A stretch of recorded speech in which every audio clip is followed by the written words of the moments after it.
Okay. All right. First period for a roll call, I'm sorry. Seth, Here. Steve, Here. Crystal, here, Todd. Oh, and, Yeah, I think you just and John. ran to the There. restroom. Okay, first period for public comment. Do you have any public? How about No, online? I think you're good, John. Okay. Item number 3, review and approval of June 17th, 2025 meeting minutes. This is Steve. I make a motion to approve the minutes. This is Go ahead. Seth. I'd second. Moved and seconded, all signify, all approved, boy. Tongue is twisted.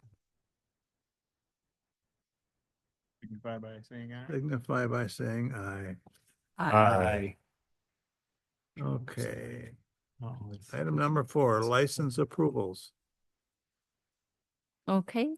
Operator licenses, we've got quite a few for Walgreens and then one for mobile. So those were all pending background checks. Actually, Lori, before she went on vacation, you guys already approved the Walgreens. She knew they were coming in here. So you could just second they all pass the background. So I guess if you want to double it up, you can. There was one, Woolly Bear, so you might have to do you have the list in front of you?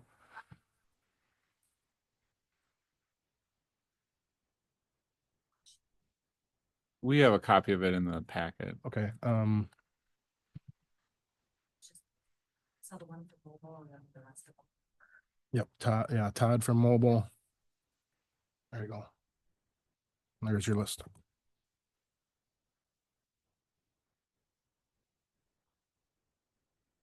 This is Seth. I make a motion. We approve all operated license. This is Crystal. I'll second. All in favor signify by saying aye. Aye. Opposed? Motion is carried. Is there any other licenses? Is there anything? That's it. Number 5, review of 2025 public safety budget and action on budget goals for 2026. So Rick, I can pull up just a snapshot of your budget if you want to start there. But as I said in finance, this is sort of an opportunity at the front end of the budgeting process for the committee to provide direction to Chief Needfeld and Chief Burrows about any priorities or goals that they would like them to have in mind as they work forward on creating their first draft of the budget. And so real quick here, I can just go back and pull up the police department's budget if that's helpful for review. I can hide it. You guys can proceed any way you want. Rick, same thing with you. However you want to approach this, we can do it. But here is your budget from 2025 here in this column. And then 23 and 24. And then this is just the change from 2024 to 2025. Again, this is just a recap of what you all approved back in October, November of last year. And you can see here that anything that's a negative is actually an increase to the budget. Okay, the expense budget. Anything that is a positive number is actually a decrease to the budget. So you can see, and I'll let Rick do his thing. So go ahead, Rick. Everything decreased. When I talked to Nate, when he asked me to speak for the public safety of doing this, he just said it's very informal. Kind of just talk to you guys about it. For the police department, this is kind of I don't know. I don't want to say broken record type of thing, but saying this for the police department and just department head, our number one is just competitive wages. Our department, we lost 6 officers. 5 of them left different agencies for higher pay, and we're talking significant pay. We're talking $5-6 an hour more for towns less than, actually, well, 2 of them were less than half of us. So when our population is half, they're leaving for the money. We have to be competitive within the city. Just for being in other agencies and talking to other municipalities. To be honest with you, this is like the only one that I've seen department heads very long tenured people leaving prior to their tenure. You talk to your Westbys and Hillsboroughs and, you know, Coon Valleys, you got people there for 20, 30 years because they're pretty competitive. They're okay, they're happy.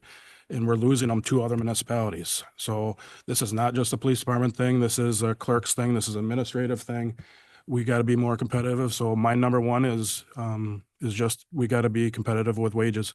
So the taxing on new officers, the taxing on, I guess, me as a field training officer, and then ultimately just the knowledge that I could leave a city, whether it is a, you know, I'm not speaking on a Lori or a Joy, but a clerk, an administrator, you know, chief of police. You're not just losing your tenured person, you're losing a lot of knowledge and, you know, ultimately training that the city, you know, invests in this individual.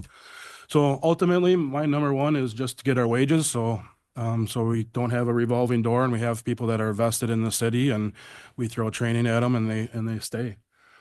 Other than, realistically, the wages, I mean, the only thing I'm kind of scared of is our fuel budget. We kind of cut our fuel budget in half.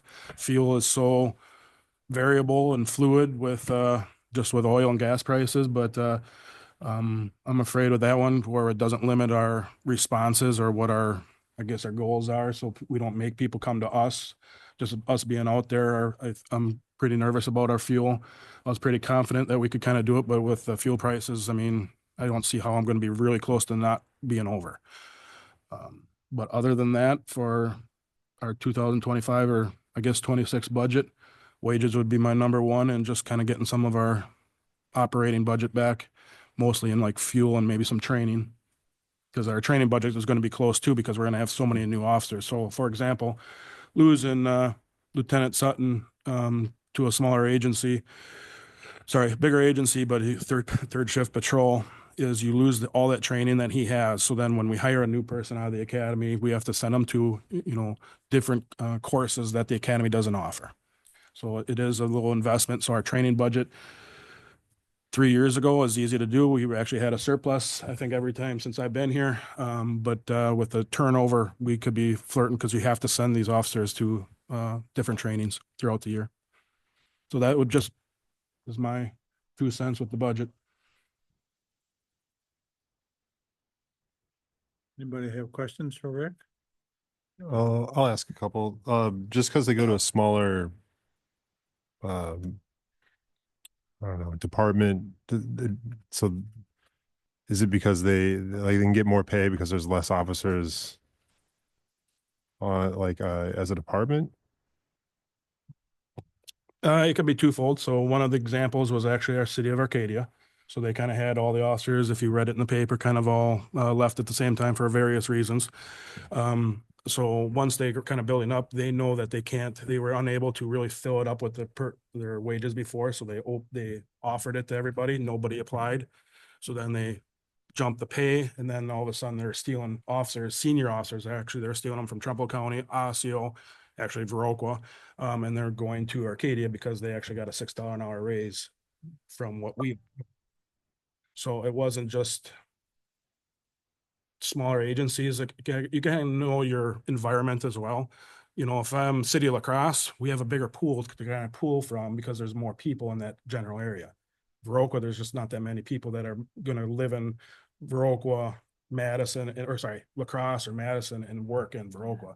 So we got to be somewhat competitive to get them here if they're not already here. We just don't have the pool that's already here. Sure. I guess I don't expect their departmental budgets are more than the city of Viroqua. So I guess it's like they're managing their budget differently. So I think we could probably manage our budget differently if we want to increase wages, correct?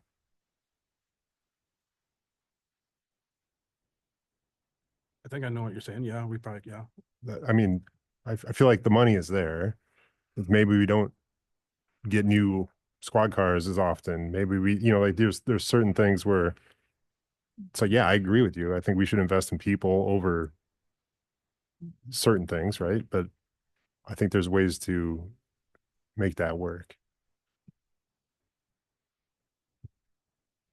Yeah, part of the thing, just when it comes to capital, is that for the most part with those squads, it's not, oh. Thank you. With the squads, you know, we usually borrow for those, and borrowing turns into debt service, and debt service doesn't fall under levy limits, right? It's an exception, whereas paying wages to staff is the biggest thing that's impacted by levy limits. And so we'd almost have to look at reducing training wages, or, you know, what we've done past couple of years is scrape off the top, right? Every department last year got scraped off the top, and scraping off the top is a lot harder. You know, it's hard. And what you're talking about here is not maybe even like $12,000 to $13,000. When we're talking about is tens of thousands, right? 20, 30. I mean, Rick has 10 sworn officers in his department, including himself, of course, but that's a lot of scraping we'd have to do to stay under levy limits. So I'm not saying you're wrong about looking at, you know, and that's one thing that we'll all do as a city is look internally within our budgets. I just want to make that clarification on squad cars. That was, sure. I guess what I'm saying is like, how can a smaller department with I'm assuming it has a smaller budget than afford to pay office, like, what are we missing, right? Yeah, That's all, that's a good that's all question. I'm getting at. Do they maybe have less officers to pay with that smaller budget? And obviously less to enforce too, but, right. Yeah, and I don't know if there's differences, Rick, in Arcadia's service hours, right? We're 24/7. We strive to be 2 officers on patrol, or, you know, on the clock at any given time in that 24/7 period. That's not always achievable for vacation reasons and many other things, but that's probably, I don't know if that's part of the reason why Arcadia is different, is like, are they running 24/7?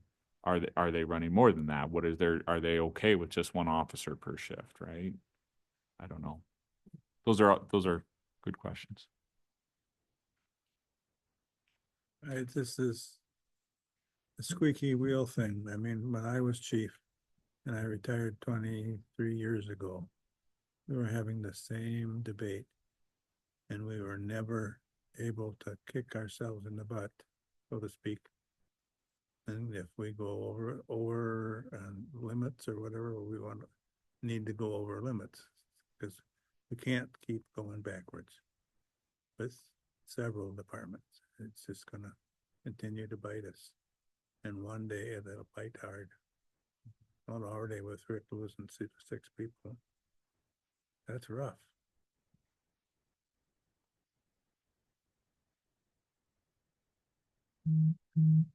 There, now that I've vented, anybody else got anything?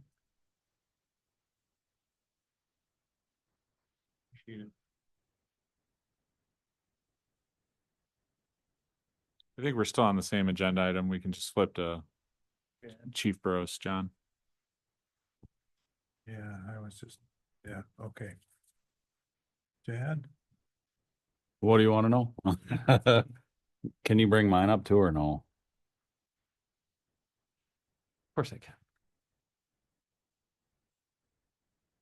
So, and I can drill down if you want to drill down and Well, that's fine.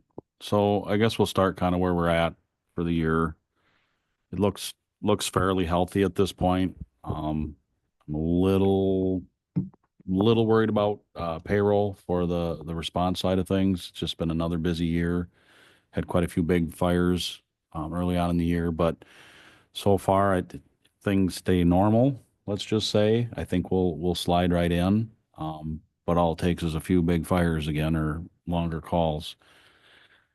Similar to, I mean, a lot of this stuff is broken record, right? I mean, Rick, if he's got a lot of stuff happening and overtime, and you know, we all run into the same boat, right? Because you're running that finer line. But overall, it's looking pretty decent. Townships maybe are going to be pretty tight on their maintenance side, but city side not so bad. Should be good on that. So again, overall, the budget looks fine. Nate had mentioned a little bit of cutting for 2025. How we filled in that void is we just slowed up maybe a purchase of something, but more so we went out for grants and were able to get a couple grants that helped fill that void. So that ended up being a pretty good wash, but there's never a guarantee on those grants, so it's a little can be a little rocky when you're working through that. But Um, so for next year, I mean, I don't have anything as far as normal operations. I don't really have anything out of the ordinary. We're starting to get caught up on. You remember me talking about tires and having to deal with some tire issues and on your bigger trucks. We should get through that this year. So far maintenance has been good, so that should be decent for next year. Weather sirens, that was another one that we've been trying to play catch up on or whatever. That's looking okay. Nothing's really on the docket for next year to actually replace. Other than I'll remind you that it wouldn't be a bad idea to consider another weather siren at some point. And then keeping an eye on that to make sure, that we keep up on maintenance and replacement of those so that they last as long as possible. A couple other things that we're trying to do for continuously, but even through next year is we're trying to find ways to extend the life of our fire trucks and equipment in general. Usually what comes with that is, a little bit maybe higher maintenance costs, which are fine, right? Because you're going to save money long term if you keep the trucks up and running and in good shape. We used to run a 20 year rotation as best we could. That's slowly slipped over the years, partly to do with cost and just abilities of not only the city, but the townships. Again, that's more capital, but again, important to kind of talk about when you're working on your budget, your annual stuff, spending money in the right places potentially help with, replacement of bigger purchases and things like that. So, we're gonna have to take a look at payroll, wages. Again, not quite as important for the firefighter side of things, but I still think it's a good little token, in the whole scheme of things. I think their budget's like, I don't have it in front of me. Is it up there? It should be up there. No, you'd have to break it down farther. I want to say it's like 80,000 total for the firefighters. Firefighter wages. So yeah, 76,000. So that's like one job or one employee, right? So kind of keeping up with that and showing them that we want to take care of them, even if it's simple 2% or whatever. And whatever you decide with Daisy and I, obviously. I had a bunch of stuff written down. I just don't want to take up too much of your time. So I want to continue to concentrate on providing the best service, right, for our community and the best trained firefighters and be there for when they need us. And so concentrated on training. Again, you heard Rick talk about that. But recruitment and retention's a tough one.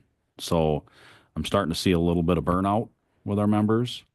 Just because it's gotten so busy. About 3-4 years ago, we were running 300 calls. This year, we'll probably be hitting almost 700. It's happening more and more where we're having 2, 3, 4, 5, 6 calls in a day. There's days we have nothing, obviously. But it's getting harder and harder on members that are regulars. We're starting to see them less regular. So that retention piece is hard to manage, right? The calls won't stop. The calls will only continue to go up, and trying to figure out a way to help with that is huge. Once they're gone, and then we've got a serious problem. You're talking replacing a couple officers, but now you're talking, many positions, new positions, right? So just again, concentrated on that stuff, keeping them entertained, keeping them interested. Mental health. We're trying to dabble into that more because that's a big one. Making sure they're taken care of and not getting burned, so to speak. Fire inspections. I'm trying to come up with a new concept for that because what we're doing, if you remember, we started contracting that out. I think last year was the second year, maybe second for sure. They're not meeting my expectations by a long shot. And unfortunately, that's the best we've got right now because we don't have the people power, the staff to be able to take it back, but we really need to. We really need to get it back in-house. It's what's right for the businesses, safety and spending that money wisely rather than I feel like we're just checking the boxes and moving on, and that doesn't do us any good at the end of the day. So Fire inspection concerns, I'm trying to figure out what to do with that for next year. Code compliance. We've had some complaints throughout the year of some issues with businesses, residents. You know, I won't get into super depth, but again, we need some serious concentration on that. And I'm hoping it gets better once this fire station gets built, but I don't really see it getting better. So somehow we're gonna have to figure that out. New construction, got that on my radar, knowing what we're working on and what the city's plans are for the Hanson property. You know, there's multiples. I won't repeat all of them because you guys know what they are, but that all comes with work, not only for me, but our department and call volume, but every other department in the city will be affected in some way, shape, or form. So again, looking out far, right? Not complaints, just things that are on my radar of how are we going to take care of this and how we're going to work through it. And then again, that constant increase in call volume. I kind of did a calculation and pulled out what medical has done to us in numbers. And it's essentially been about a 10% increase on fire related incidents, for the last 3 to 4 years. So, I mean, you keep adding that, and then adding what the future growth and future plans will add. It's a rough number. It's, you know, I'm guessing in 3 to 5 years, it's going to be almost unmanageable. So again, just transparency. Public education, we're getting a lot more requests for, Rick's going to a lot of them too. Just like showing off trucks, meeting with the community, being there for the kids, kind of a show and tell, almost like a touch a truck or whatever, which is great. But I think last month, I think I mentioned this last month, we had like 6 or 8 things that were on the docket. And it's like, you're asking them to come to calls, you're asking them to come to trainings, you're asking them to come to more calls, and then you have more. It's just, it's getting to be a lot. A lot of fire extinguisher trainings, and all this stuff is good. That's the weird part, right? Like it's bad, but it's good, right? All of these things are needed, and it's showing that doing all of those things actually what helps hold back calls, like less fires, less whatever, because you're educating the people, right, to be safe and whatever. But in the same token, it takes, you know, I've got some that are going to everything and they're whooped. Their families aren't happy with them. Their jobs are starting to maybe question, you know, how many times they're leaving. So see, I talked about that. We're looking at, like you heard me talk about this too earlier on in the year, looking at how, you know, we're maybe increasing number of members on the department, although finding the minimum number is almost unachievable, but trying to get it above that 40 number. It was kind of our hypothetical number of firefighters that we wanted to be at. Maybe increasing that could help, because now if you can spread the load out, maybe instead of 40, maybe it's 45, maybe I don't know what that number is, but looking into that. Of course, that costs money because now you have more people come to trainings and, you know, things like that. So these are all things I'm thinking about for next year, and trying not to get off task here, but so with that being said, the bigger ticket item is I'm getting really freaking tired. I think this year so far I'm at 180 hours worth of comp time, overtime that I don't see because I'm salaried. I don't like talking about this because I almost feel like it's complaining, and I'm not, but I'm tired. And so we need to try and I need to try and figure out, we need to try and figure out what is our vision for the future, right? Do we want to continue providing the same type of service? And how do we make that happen? On average, I'm working I usually work Monday through Friday, but before Thursday's over, I'm already over 40. And I still go to work on Friday. Not always, try and leave early. But on the flip side, I can't go anywhere unless I have someone to cover me. So if I take a day off on Friday, I'm at home. So I might as well go to work. Can't say they don't stay home and mow every once in a while, things like that. But just trying to paint a picture of we're going to have to figure out something different because I can't keep doing it. Approximately 120 hours a week is what I'm truly, someone mentioned this to me the other day. She's like, you're ultimately chained to that building. And that's how I'm starting to feel. So 120 hours a week, I'm literally stuck there. Now I'm not necessarily working, but I'm not going even for a bike ride sometimes because you can't go for a mile bike ride and be out a mile. And, I'm not great at riding bike in the first place, but getting back home to get to the car. So just trying to paint a picture of like somewhere in here, something's got to change. And, so for about 6 months, 4 to 6 months, give or take, we started doing an exercise, trying to look at the vision of the whole department and things like that. And, met with Nate, Justin, and myself. And then we brought Glenn, the assistant chief, in a few different times, kind of talked about what that vision is. And we talked anywhere from mental health to, the stress to the burnout to quite a bit of talk about me and things like that. And, so we came up with some exercises or some things to try. And one of them was to try and get some more buy-in from the fire officers. So you do have 8 other fire officers. They do get a little bit of a stipend for the extra responsibility. And, they each take turns taking weekends, for coverage. And, they do their best to try and help cover for if I go to a softball game for my daughter, or I need to run to lacrosse, or, whatever it might be. But, so we asked them, would you be willing to take some shifts at night so that so when I go home, I can actually, I could go do something tonight and not have to worry about the pager going off. And so we tried that for 4 months now, maybe 4 months. And so the original exercise was there's 20 nights that I'm covering, per month. And we were like, maybe we can get 50% of those nights from 5 to 5 at night, 5 in the morning, or whatever, hit and miss. And on average, about 3 or 4 nights were covered. So again, it helps. And the amount of relief that you get from that will never be understood unless you've experienced it. But that has been nice. But 3 or 4 nights a month isn't like grandiose. Don't get me wrong. It's nice, but, so we're talking through that, trying to figure out what else maybe could be done.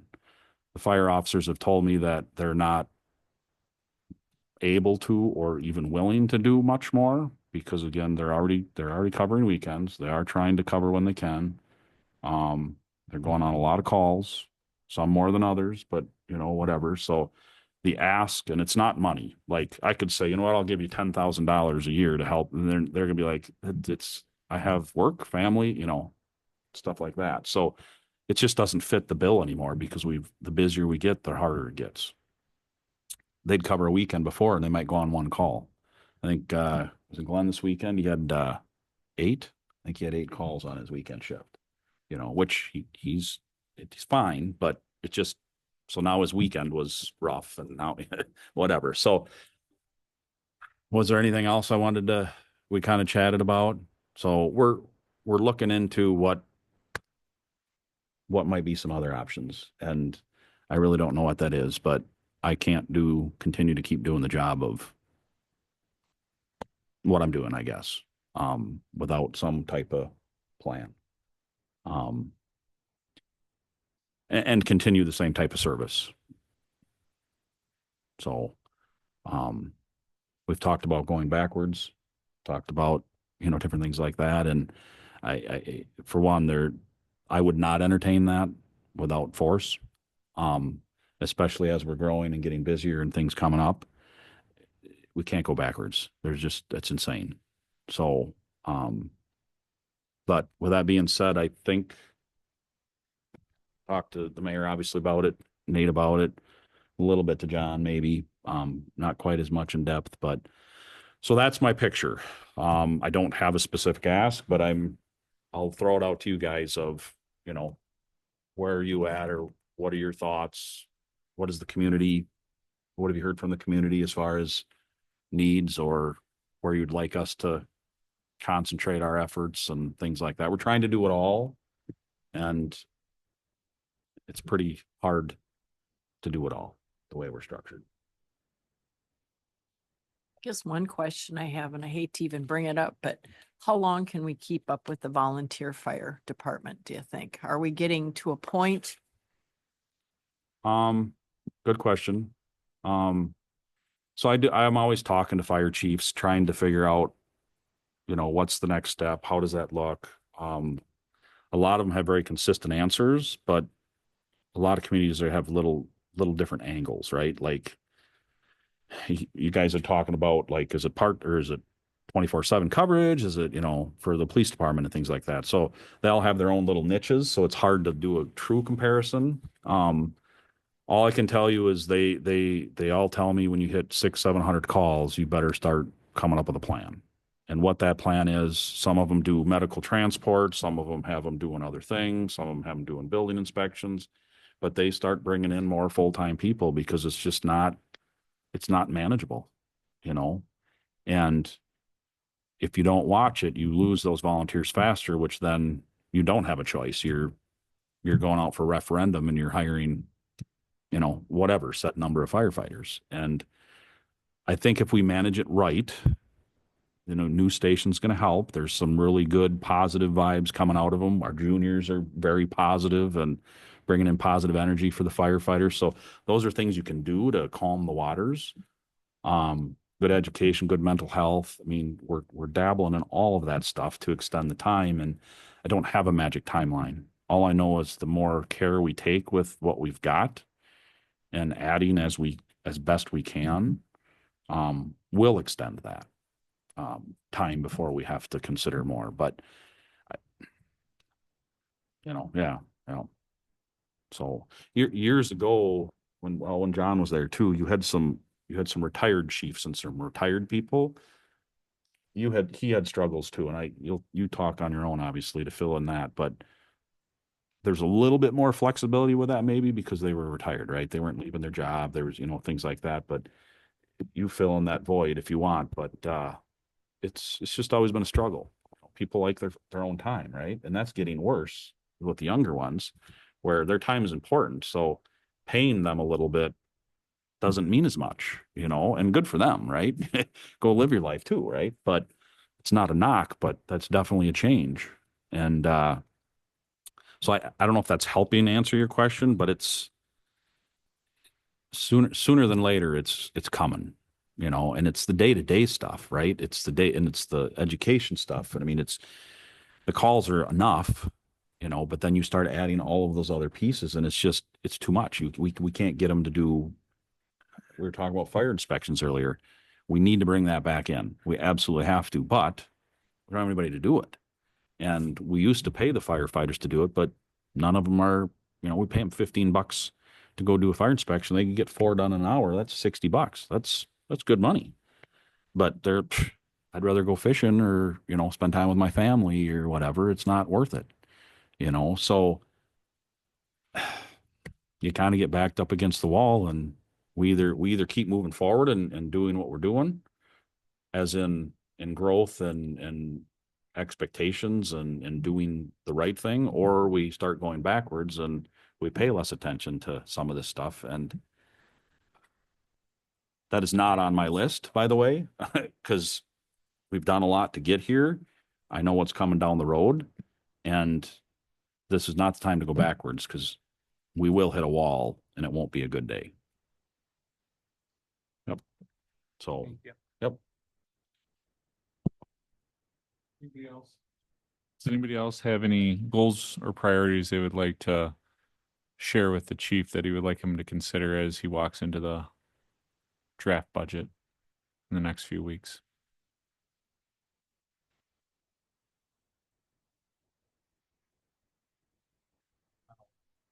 You're good. You're good.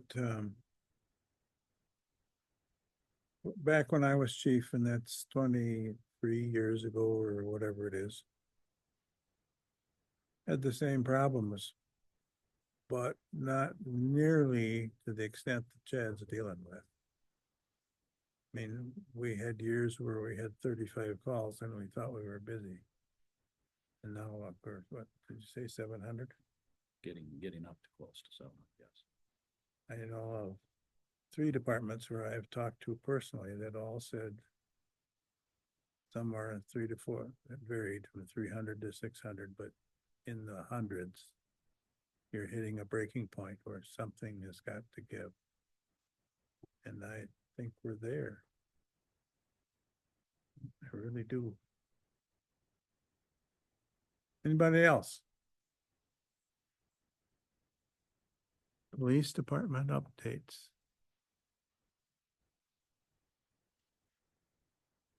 I just have a couple minutes, but again, we just had the public safety. I was going to bring you my numbers, but this was going to kind of be a impromptu meeting. So next meeting, you'll have our half the year numbers, more of a breakdown of the budget.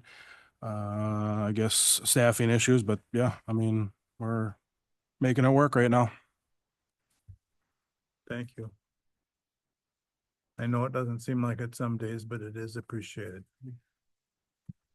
Yeah. Anybody online, Nate? Do you want any other updates from Chief Burrows? Maybe. I don't know whether to let him talk anymore or not. No, fair enough. go I know I always have a lot to say, but it hasn't been that long since we had a meeting last, so I don't have a lot. I already talked about the budget. Did a bunch of events in the last month. They went really well. Had a fundraiser, made some money. I think in the next month we've got another 4 or 5 events. National Night Out is coming up. There's a touch a truck at O'Reilly's. I didn't write this stuff down. Sorry, I didn't have time. But so we've got a lot of things coming, which is good. Reminder that Everbridge took over. You probably heard the struggles. There've been some issues with it or whatever, but it's getting close to hopefully being good. And that took over for Nixle. Fire station, maybe just real quick on that, I guess, for an update. It's slow going, but we're getting there. They were talking mid-August. Now we're kind of looking to end of August, working with some issues. I don't think I've talked much about this, but the north driveway and a couple areas have got some issues with being hard enough surface to blacktop. So we're kind of working through that, how that's going to be handled and dealt with. Nothing crazy, but just there's been little hiccups here and there. Overall, it's been going amazing. It's looking great. A lot of detail work now happening. And a lot of excited firefighters. They're really looking forward to being in there and having those amenities. And again, that goes back to helping with extending the life of volunteerism. But other than that, I really don't have more. I was hoping to have more, but like Rick said, this was kind of a early one. I was expecting to have 2 more weeks to put some more thoughts together for you. But anyways, if you have questions, ask. Otherwise, I'll stop talking.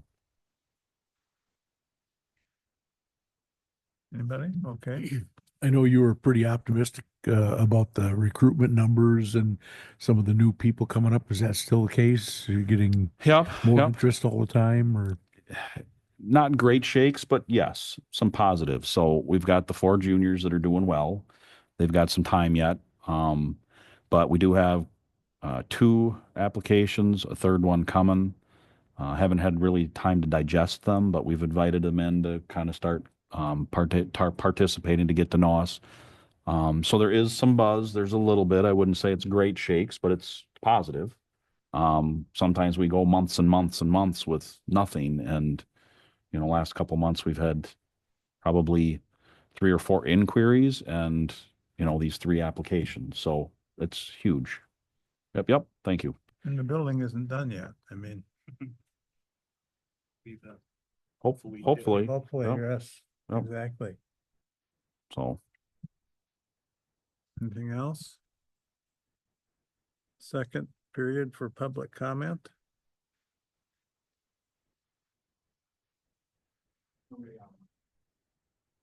Okay, I just wanted to apologize. For the last several months, I've been dealing with health issues, you all know. And I stumble like I did at the beginning of this meeting. And the docs tell me that we're gonna get past this, so I gotta, But I realize sometimes I look like a bumbling fool, but I'm trying. So. Adjournment. This is Seth. I make a motion, we adjourn. Steve, I'll second. Moved and seconded, all in favor signify by saying aye. Aye. We are adjourned. Well, we appreciate you efforting through it for sure. So.